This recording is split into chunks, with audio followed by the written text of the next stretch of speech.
Ek het vir die eerste keer, en ek weet nie hoeveel jare in my lewe, en ek dink dit was Vrydagoggend, toe staan ek op, en ek is so gewoond om my foon te vat, en dan net op al die boodskappe, en al die prentjies, en alles te begin reageer, en te lees, en te kyk wat het hierdie nag gebeur, op die GPF groep, en te sien wat doen ons vandag, en wat, en waarheen, en dat het heel vreemd vir my gevoel het. En ek tel 'n boek op wat ek baie jare laas gelees het. Die boek se naam is It's Time for Your Comeback. Die skrywer is Tim Story. En ek onthou ek het die boek so 'n paar bladsye gelees en toe het ek nie verder gelees daai tyd nie, want hy vertel net die hele tyd van 'n klomp verskillende mense wat verskillende omstandighede oorwin het. Hy vertel eintlik maar net iemand anders se getuienis die hele tyd. Een van die verhale wat hy vertel is hoe 'n vrou wat net nooit goed genoeg was en nooit niks in haar lewe kon bereik het of enigiets nie, toe skielik hierdie prentjie van 'n pop geteken het, en dis die babie wat ons vandag ken. En toe sy klomp sulke goed vertel, of hy klomp sulke stories vertel, en hy vertel onder andere van sy eie verhaal, hoe sy pa oorlede is toe hy 10 jaar oud is, en 3 jaar later is sy suster oorlede, en hoe sy ma net nooit moed opgegee het nie, nooit nie. Maak nie saak hoe swaar het gegaan het nie, maak nie saak hoeveel uitdagings op hulle pad was nie, sy ma het net nooit opgegee nie. Soveel so, dat hulle was 4 kinders, en obviously is sy suster oorlede, maar al 3 die ander kinders wat saam met haar deur die lewe gestap het, is al 3 voltyds in die bediening. En hulle al 3 sê, dis as gevolg van een ding alleen. Ja, die genade van die Here speel 'n rol, maar dit is 'n ma wat gesê het, ek sal nooit twyfel aan God se bestaan, God se teenwoordigheid, God se plan, God se doel. God moet verheerlik word ten spyte van alles. Dan gaan hy verder en dan sê hy moet ook vandag erken, daar is 'n Satan daar buite. Daar is een. Want as hy sien wat alles met hulle lewens gebeur het, dan kan hy nie anders as om te weet daar is ook negatiewe dinge daar buite. Maar ten spyte daarvan het hy 'n ma gehad wat gesê het, ek gee nie om wat gebeur nie. Ek gee nie om hoe moeilik dit gaan nie. Hy vertel hoe sy ma nie net, sy het by 'n donutwinkel gewerk in Amerika, nie net een skof soos al die ander mense wat daar gewerk het nie, maar elke dag van haar lewe 2 skofte gewerk het. So, en ek lees verder die boek, en soos ek sê, ek kan nie onthou wanneer laas nie, maar ek het 144 bladsye Vrydag gelees. Ek dink nie, ek het in my hele lewe al so baie bladsye gelees. En op een stadium tref dit my presies waar ek eintlik nou maar besig is mee, en ek praat met so baie mense, en hy noem 3 dinge, en dis die 3 dinge wat ek vandag oor wou gesels. Ek wou 'n nuwe reeks vanoggend begin het, en hierdie het net so swaar op my hart geleer, dat ek besef het, hierdie is iets wat ons almal mee sukkel. Almal van ons het hierdie 3 dinge op een of ander stadium in jou lewe. En om te begin wil ek jou kom herinner, God het jou nie op hierdie aarde geplaas. God het jou nie gemaak om elke dag van jou lewe net te suffer en te sukkel. Glad nie. As hierdie goeie God jou gemaak het, gedagtes aangaande jou, planne, drome, soveel beloftes in sy woord het, wil ek hê jy moet een ding vanmôre heel aan die begin besef. Jy is nie gemaak om net te suffer op hierdie aarde nie. Jy is nie. Ja, ek weet 1/4 of die helfte van julle sal sê, wel, duidelik ken jy my lewe nie. Nee, ek doen nie. Maar miskien is een van hierdie 3 of 2 van hierdie 3 of al 3 van hierdie in jou lewe, en dis nog die rede hoekom jy op hierdie stadium sit waar jy sit. Jou omstandighede en familie, en ek wens ek kon daai hele boek van Tim Story met al sy getuienisse met julle deel, hoe mense deur die ergste moontlike dinge gegaan het. En dan praat ons van welbekende mense wat tot ons almal sal ken. Wat soveel vir hulle gesê het, jy sal nooit iets bereik, jy sal nooit verder kom, jy sal dit nooit maak nie. Moenie eers dink daaraan nie, dit sal nooit werk nie. En elke een van hulle net 'n besluit geneem het en gesê het, ek gee nie om wie wat sê nie. Ek sal my hart volg, want ek glo dit is wat God wil hê ek moet doen. En dan praat ek nie net van die bediening nie, soos ek sê, ons praat tot van die Babiepop. Ek sê vir Belinda toe ek daai gedeelte lees, daai vrou was uitverkoop aan die Here gewees. Ek sien deesdae is daar nou allerhande vreemde Babiepoppe wat ek nie eens wil noem nie. Ek dink sy sal so kwaad wees as sy sien wat hulle met haar oorspronklike plan en doel gemaak het. Net so is dit ongelukkig, dat die wêreld alles wil boos maak. Maar ek wil jou vra vanmôre, as jy enigstens 'n idee in jou kop het, dat jy op hierdie aarde geplaas is om te sukkel, wil ek hê jy moet daai idee punt nommer 1 uit jou kop uitkry, want dis nie hoekom God jou gemaak het nie. Jy wat lief is vir jou kinders, wat altyd net die beste vir hulle wil hê, hoeveel te meer julle hemelse Vader. Hy het nie net jou gemaak nie, hy het die hele aarde en alles daarin vir jou gemaak, om te leef, om te heers daaroor, om in beheer te wees. Maar ons gee dit soms weg aan mense, aan die vyand, aan wie ook al dit mag wees. Hierdie 3 reëse steel al beloftes van die begin van die mensdom af, van Adam en Eva af, Moses, Gideon. Ek kan deur elke liewe Bybelkarakter amper gaan, en hoe hierdie 3 reëse in verskillende mense se lewens op elkeen 'n verskillende manier kom steel het by hulle. Baie van hulle het dit teruggekry, maar baie het ook nie. Reës nommer 1 is vrees. Reës nommer 1 is vrees. Wat is vrees? Vrees is 'n ontstellende emosie wat veroorsaak word deur dreigende gevaar, boosheid, pyn ensovoorts. Vrees is meer as 60% van die tyd iets wat nog nie gebeur het nie of wat nie eers gaan gebeur nie. Dis erg. Iets wat nog nie eens gebeur het nie en dit gaan ook nie gebeur nie. Maar jy het hierdie gevoel binne jou en jy het geen idee waarheen nie. Daarom kom die Bybel en sê dat ons elke gedagte gevange moet neem. Tweedens beteken vrees 'n dreiging, of dit nou werklik of denkbeeldig is.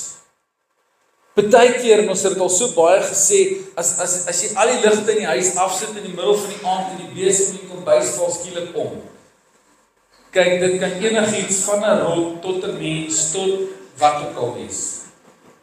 Jou kop sien dit, jy het al 'n plan gemaak hoe jy daai ou gaan vang en hoe al 3 julle mans in die huis al sy hare uit sy kop uit gaan ruk en ek weet nie wat alles. Jou kop het dit alles klaar gedoen. Maar jou hartklop is heel teen mekaar en jy weet amper nie eens waarheen nie. En dis presies wat vrees in jou lewe wil doen. Nou ek het al baie keer vir myself gevra, ek weet nie of die duiwel die besem kan laat omval of hoekom die besem omgeval het nie. Maar partykeer val hy net om. Partykeer omdat jy so haastig is en jy geveer om neergesmyt en nou vanaand val hy om. En dan soek ons soms 'n rede. Die duiwel is hier in my huis. Nee, moenie hom toegang gee tot jou huis nie. As jy kind van God is en jy's onder die beskerming van die Allerhoogste, dan behoort jy te weet, hy het geen plek in jou huis nie, so moenie wonder hoekom is hy daar nie. Derdens beteken vrees, of wat doen vrees? Vrees wek angs, paniek, verskrikking, ontsteltenis en onheil. Vrees is 'n instrument wat deur die duiwel teen ons gebruik word, om ons elendig te maak, en dan ons lewens te vernietig. Die duiwel gebruik vrees in jou lewe om jou soos 'n arme ek siel te laat voel.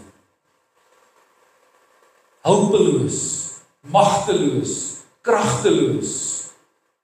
En al wat jy doen is, die oomblik as jy so arme ek voel, dan kan hy met jou maak net wat hy wil.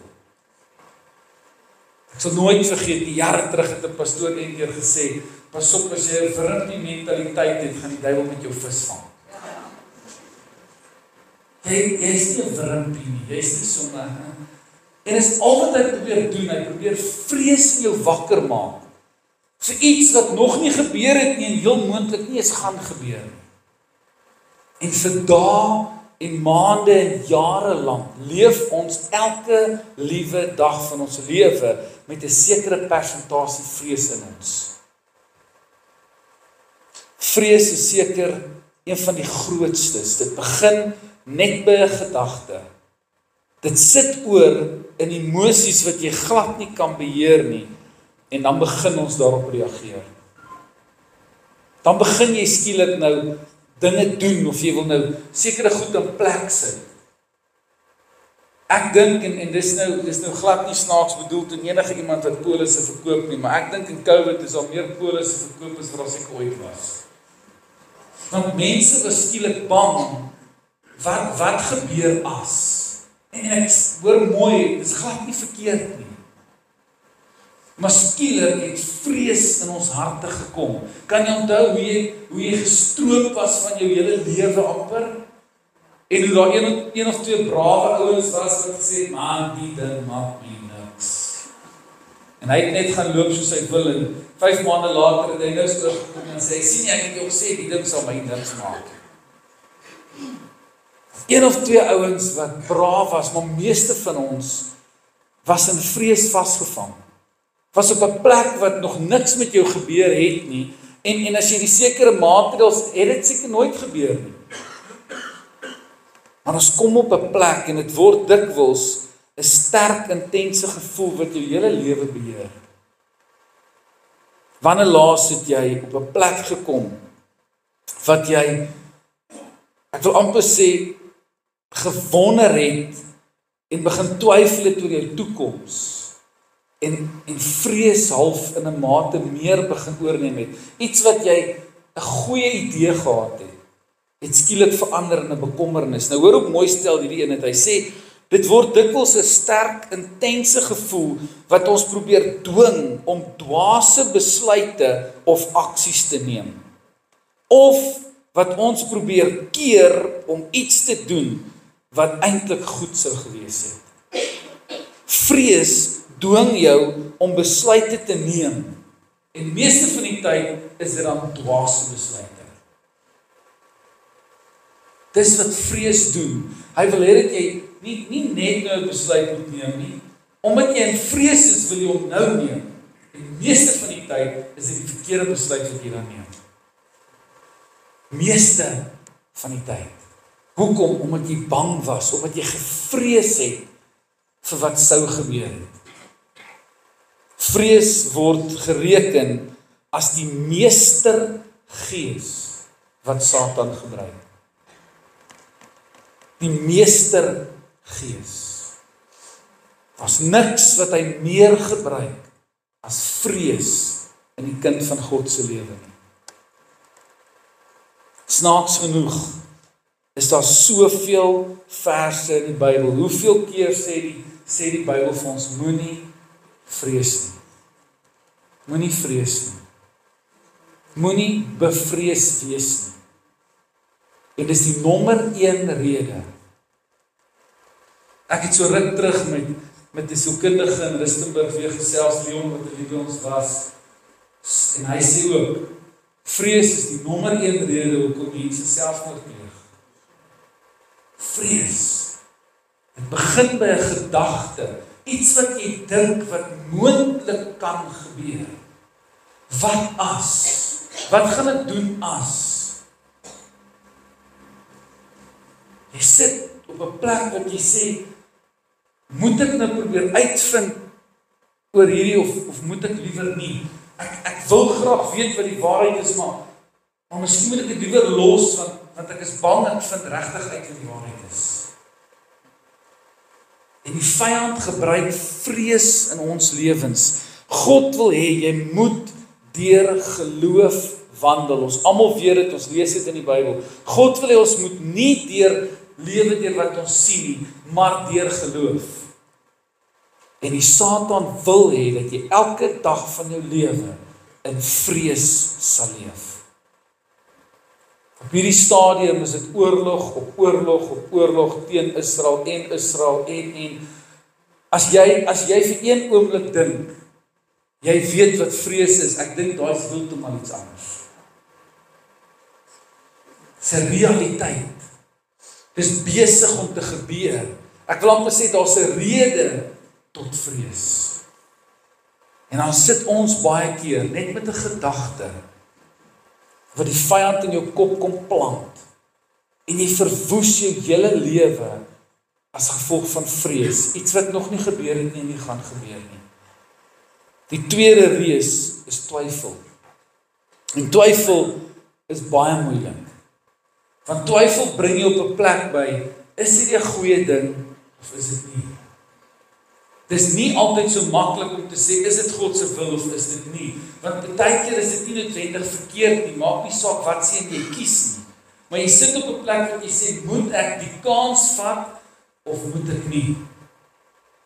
Ek het eendag so 'n prentjie gesien van 'n ou wat so in die middel van 'n brug staan en dan voor die brug staan, nou you only live once en agter die brug staan, you need to save some money.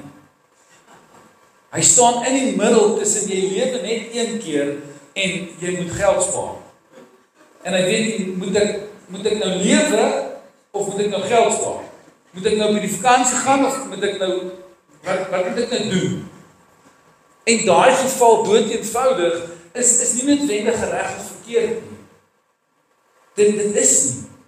So twyfel kom na vrees ingekom het, kom twyfel. En twyfel beteken om onseker te wees oor iets of iemand. Of om dit moeilik te vind of om iets of iemand te glo. En dan eindig hy, dan sê hy derdens, 'n gebrek aan wysheid of kennis. As jy nie genoeg weet van iets nie, dan begin jy twyfel.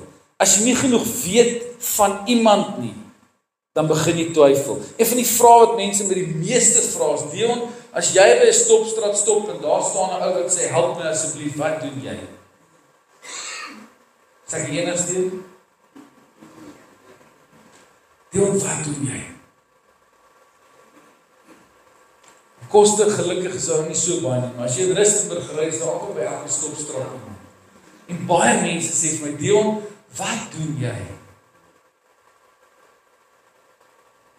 Twyfel, moet ek nie? Ja, maar jy weet, Dion, hulle gebruik die kinders en dan gee die mense baie geld en dan vat hulle die geld by die kinders. My antwoord is altyd baie eenvoudig. As ek kos by my het, gee ek vir kos en dis wat hy gevra het. Hy het kos gevra. Geld vir kos, soos ek kan kos gee, gee ek hom kos. Dan kan ek weet hy het geëet. Soms moet jy net vir jouself vra, wat kan ek doen? Ek het 'n vriend wat in Sandton bly en hy ry met vrugte in sy kar, soos appels of so iets. En elke keer as hy by 'n stopstraat of 'n robot kom, dan gee hy vir die ou appel. Hy sê dit van so 2 weke dan staan hy ou nie meer bruiloop op. Maar dan sê hy nie vir appels. Hoekom? Sy motief is opreg. Hy weet ten minste, hy gee vir jou iets om te eet, maar die ou wat iets soek om te eet, soek nie noodwendig iets om te eet nie. Maar dit bring twyfel in jou hart. Daai ou het geen twyfel in sy hart nie, maar dit bring twyfel in jou hart. Dan wil ek jou kom herinner, as jou motiewe suiwer is, sal God jou motiewe seën. As die Here op jou hart lê om vir daai ou R100 te gee, maak nie saak wat jy voel nie, maar as die Here dit op jou hart lê, doen dit, want die Here sal jou seën, omdat jy gehoorsaam was. Dis wat dit moeilik is. Maar twyfel kom in ons harte in, en twyfel is net so groot geestestoestand, waarin jy tussen 2 plekke sit. Twyfel op 'n emosionele vlak, bring jou op 'n vlak van besluitloosheid. En dit kan jy ook nie doen. Jy kan nie op 'n plek kom wat jy nie besluit neem. Nee, as jy vir jou kind vra, as jy in die winkel staan en sê, kies nou net 'n sweetie of los dit. Wil ek nou die chocolate, wil ek die, maak hulle soos my kinders, dan kies die een dit, en as jy die bus klim, dan is hulle kwaad, want hulle wil ook nou van dit eintlik gehad het, en sê, jy het jou keuse gemaak. En dan moet jy nou die goeie ma wees, en sê, okay, kom ons deel dit, né? Ons gee vir elkeen iets om te proe. Twyfel is 'n baie moeilike plek in jou lewe om te wees. Ek het met soveel ouens gepraat wat geplant het die jaar, en sê ek het getwyfel, moet ek dit doen, of moet ek dit doen, of moet ek dit doen, of moet ek die plant, of moet ek deel, ek het besluit, ek gaan dit doen. Dan wil ek jou vanmôre kom herinner en sê, moenie nou, toe jy toegetwyfel het en jy het gedoen, nou nog twyfel nie. Nou moet jy lewe spreek, jy het 'n besluit geneem, nou moet jy dit deurvoer. As dit die verkeerde besluit was, wees mans genoeg om op te staan en te sê, yes, dit was verkeerd. Maar moenie dat twyfel jou vir die res van jou lewe vir ewig ry nie, want jy gaan al minder en begin besluite neem. Jy gaan op 'n plek kom, wat jy jou vriende en ander mense gaan begin vra om namens jou besluite te neem. En dis die moeilikste plek om te wees. Want wie kry nou die skuld as dit nou die verkeerde besluit was? Adam en Eva, hè? O, Here, maar die vrou wat U vir my gegee het, hy daarom erken dit kom van die Here af. Here, maar die vrou wat U vir my gegee het, sy is 'n slang, joh. Sy wat my dit gemaak doen het. Here, maar die slang, ek weet hom nie. Ons as mense is lief daarvoor, weet jy hoekom doen ons dit? Omdat ons twyfel en te bang is om self besluite te neem. Nou wil jy iemand anders moet dit namens jou doen, want hoeveel makliker is dit om te sê, nee, is my vrou gewees. Jy het besluit ons moet hierdie pad ry, moenie nou vir my kom vertel die pad sleg nie. Sê dit nie gedoen. Sê maar nie. Dis vir ons lekker om iemand anders die skuld te gee, omdat jy twyfel in 'n besluit wat jy moet neem. Ek wil vanmôre jou kom herinner, as jy twyfel, gaan die vyand nie 1 sekonde wag om jou te maak die verkeerde besluit neem. Pas op vir twyfel in jou lewe. Dit kan onsekerheid, wantroue of 'n gebrek aan oortuiging wees. Soms vra mense, Dion, hoe weet jy wanneer dit die Here is? Wanneer dit 'n engel is? Wanneer dit 'n mens is? Wanneer dit ek self is? Soveel kere vra mense, hoe weet ek wanneer dit van God af is? Twyfel. Dion, is hierdie nou die Here? Is dit wat die Here wil hê ek moet doen? Of wat nou? En die enigste antwoord wat ek altyd vir almal sal hê is, sal God die eer kry daardeur. As jy twyfel oor wat jy moet doen, wil ek jou net vra, maak nie saak in watse area van jou lewe dit is nie. Sal God die eer kry daardeur. As almal om jou mielies plant en jy besluit jy plant soja, sal jy God eer daardeur as hy jou seën. Maak nie saak wat jy doen nie.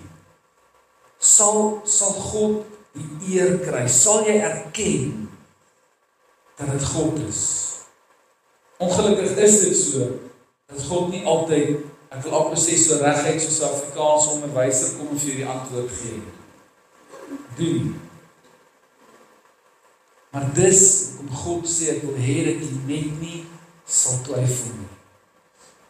Moenie twyfel nie. Die derde reis is ongeloof. Nou ongeloof is eintlik so gemaklike woordjie wil ek sê. So eenvoudige een wat ons baie keer dalk ek wil amper sê as 'n verskoning gebruik, maar hoor wat sê die King James en unbelief, die woord in die King James weergawe het 2 Griekse betekenisse. Die een is apatheio wat ongehoorsaamheid is. En dit lees ons in Romeine 11 vers 30 en vers 32 en Hebreërs 4 vers 6 en 11. En die ander een is apasteio wat wantrou beteken. So ongeloof is of ongehoorsaamheid of wantroue. Dan vra ek myself, maar ek het ongeloof heeltemal anders te verstaan. Ek het gedink jy glo of jy glo nie. Jy's gelowig of jy's ongelowig. En eintlik beteken ongelowig dat jy ongehoorsaam is. Dit beteken dat daar wantroue is. Ek wil die vanmôre miskien skok en vir die realiteit kom sê. Die meeste mense met wie ek praat, en dan dis nou net ek, die meeste mense met wie ek praat, wat nie meer glo in God nie, is as gevolg van ander Christene. Dis die realiteit.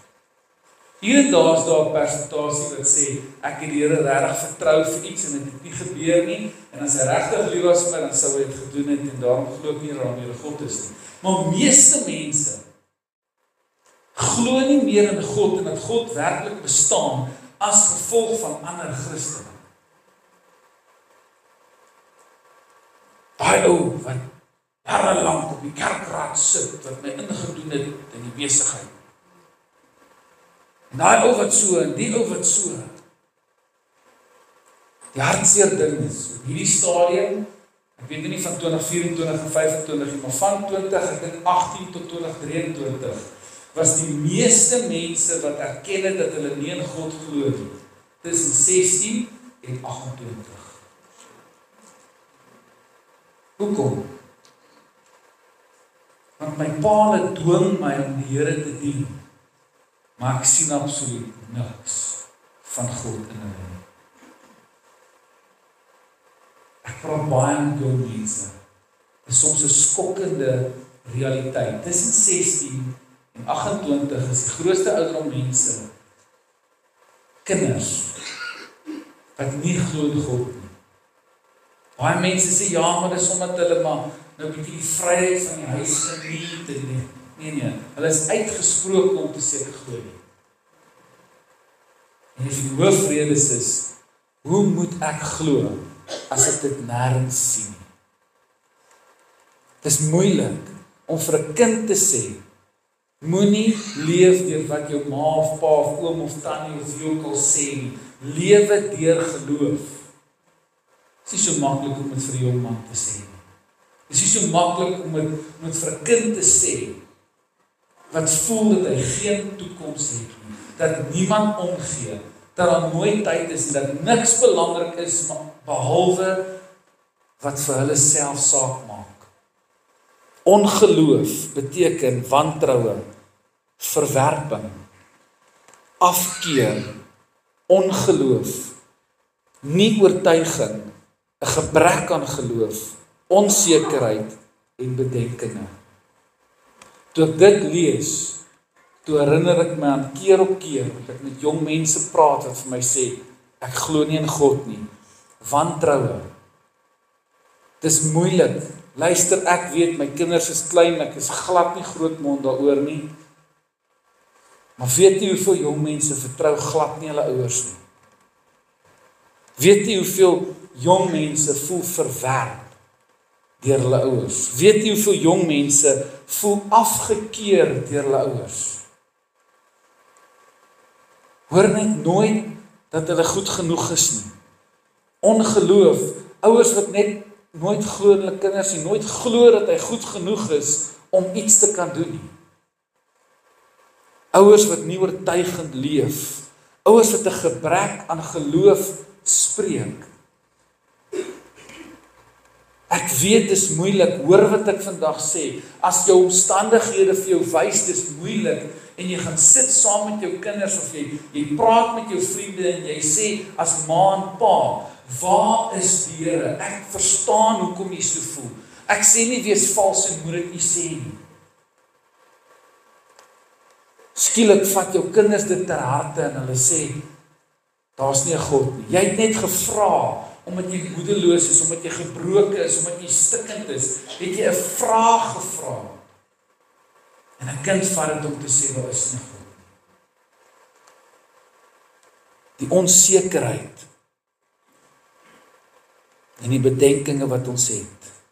Ongeloof is wat voortspruit uit slegte onderrig, sê Tim Story. En dan raak jy bevooroordelend teenoor dit wat jy nog altyd gehoor en geleer is. En so word dit vir jou moeiliker om die waarheid te glo. Ek gaan dit weer vir lees. Ongeloof is wat voortspruit uit slegte onderrig. As jy nie ordentlik geleer word nie, dan val jy terug na alles wat jy van tevore gehoor en geleer en alles het, want jy's gemaklik daarmee. En hoe langer jy aan daai van die verlede vashou en jy nie ordentlike, gesonde onderrig kry rondom die waarheid van God nie, hoe moeiliker word dit vir jou om die waarheid te leer. Natuurlike geloof is die gevolg van wat jy in jou sintuie optel. Deesdae praat hulle van natuurlike geloof en natuurlike ongeloof. Dis nou die slim professors wat vir die mense probeer oortuig. Moenie stupid wees nie, man. Jy kan ons nou sien daar's nie 'n God.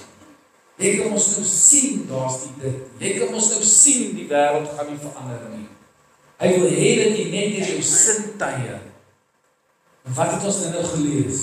Dis net die Satan wat wil hê dat jy vrees en as gevolg van sulke goed moet leef. God wil hê dat jy deur geloof sal leef. Hebreërs 11 vers 9. Nie deur wat ons sien. Geloof is dan 'n vaste vertroue op die dinge wat ons nie sien. Glo in God. Hy skuif die hoë berge. Maar ek wil jou vanmôre kom herinner, jou Vader, God die Vader, bemagtig vandag nog mense om reëse dood te maak. Daar's 3 maniere en ek gaan dit kortliks vir julle gee. Die eerste manier hoe jy hierdie 3 reëse, vrees, twyfel en ongeloof in jou lewe vernietig, nie net stil maak nie, maar vernietig is eerstens, jy moet behoorlike kennis van God hê. Jy kan nie een van daai reëse oorwin as jy nie behoorlike kennis van God het nie. Kind van God maak seker dat dit wat jy leer van God in die woord van God staan. Dis duidelik. Dit kan nie verdraai word nie, dit kan nie anders gelees word nie, dit kan nie anders gesien word nie. God se woord is duidelik.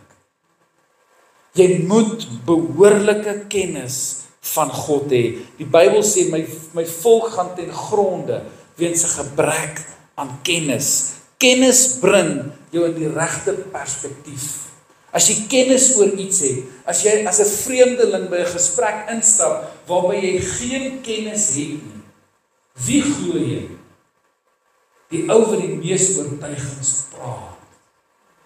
Nie waar nie? Ek het al by gesprekke ingestap in hierdie boeregemeenskap. En dan staan hulle in so 'n kringetjie en gesels en dan praat daai man en hy verduidelik en hy sê en hy so en as hy onderaan loop en sê die ander klomp, daai ou het nie idee waarvan hy praat nie. En terwyl hy besig was, het ek aan sy lippe gehang. Ek het gedink, "Joh, hierdie ou weet waarvan hy praat." En hy sê, "Hoor die ouens, ek weet nou regtig glad nie waarvan julle praat nie, maar verduidelik net gou vir my want ek het nou gedink daai ou is 'n spesialis." En dan sal hulle allerlei feite noem. Ek wil vandag vir jou sê, ons moet die woord van God ken. Dit is nie maklik nie. Maar as jy werklik hierdie reëse wil oorwin, as jy wil ophou twyfel, wil ophou vrees, wil ophou leef in ongeloof van moet ek nie en, moet jy die woord van God ken om vas te staan op sy woord, sy beloftes. Jy kan nie anders doen nie. Tweedens, jy moet 'n behoorlike verhouding met God hê. Jy moet met God praat. Nie verbygaan. Jy moet stil word en tyd maak om te sit en met God te praat. Nie 'n afgerammelde stilte tyd nie. Nie ons hele lys met al die gebedsversoeke van alles wat jy van hom wil hê nie. Ek praat van 'n oomblik net stil word en net stil sit en luister. Een van die maklikste dinge vir my om te doen is ek dink aan 'n omstandigheid. Maak nie saak wat dit is nie, of die huis is, of die kerk is, of die skool is, of wat ook al dit is. Ek dink net aan iets. En dan sit ek doodstil en in my gedagtes sê ek, Here, hoe gaan ons maak? En in die begin stroom daar al 100 verskillende gedagtes. Maar op 'n stadium sal daar 1 of 2 gedagtes kom wat vir my vrede in my gemoed bring. Dan begin ek met 1 of 2 mense praat daaroor. En dan sien ek, okay, ja, hier daar gaan 'n liggie nou aan. Onthou, dis vrees en twyfel wat wil hê dat jy moet vinnige besluite neem. Wees versigtig, jy moet tyd met God spandeer. En derdens, jy moet behoorlike ervaring en ondervinding hê. Daar's min mense, en ek sê dit met baie respek, daar's min mense wat soveel skade aanrig, soos iemand wat 'n maand of 2 die Here dien, en almal rondom hom loop oordeel. Dis van die gevaarlikste goed, wat al vir jare lank gebeur. Jy vergelyk jouself met niemand nie. En jy het geen reg om enigiemand anders met jou posisie te vergelyk nie. Jy het die volste reg om te bid vir hulle, indien jy sien dat daar foute in hulle lewens is. Maar kan ek jou net vanmôre kom herinner, haal net eers die balk uit jou eie oog uit. Jy het geen idee wat in daai persoon se lewe aangaan nie. Jy het geen idee waarmee hy sukkel nie. Jy het geen idee waardeur hy gaan nie. God vra net vir jou om hulle lief te hê. Dis wat hy jou vra. Lei hulle, lewe jy so, sodat hulle na jou kan kyk en sê, ek wil hierdie volg. Maak seker jy het genoeg ervaring. Ek wil afsluit met 'n storie wat vir my so mooi was. In 1947 het Rusland beplan om die VSA aan te val in die Cold War. En hulle het vir hulle gesê, hulle gaan met hierdie missiele kom, en hulle gaan dit doen, hulle gaan dit doen, hulle gaan dit doen, en ek weet nie wat alles nie. En vir 'n paar dae lank was meeste van die leierskap en die mense in die VSA almal op hol gewees, en wat gaan ons maak, en dit is die einde, en dit gaan 'n nagmerrie wees, en een ou in Amerika besluit, wie wat, nee, kom ons stuur net 1 of 2 ouens Rusland in, dat hulle net so 'n bietjie gaan spaai vir ons. Dat hulle net so 'n bietjie vir ons gaan kyk, wat gaan regtig daaraan. Dat ons net sien, dit het my so laat dink, en dit is 'n gedeelte wat ek ook gelees het, aan die 12 manne wat Moses gestuur het, né?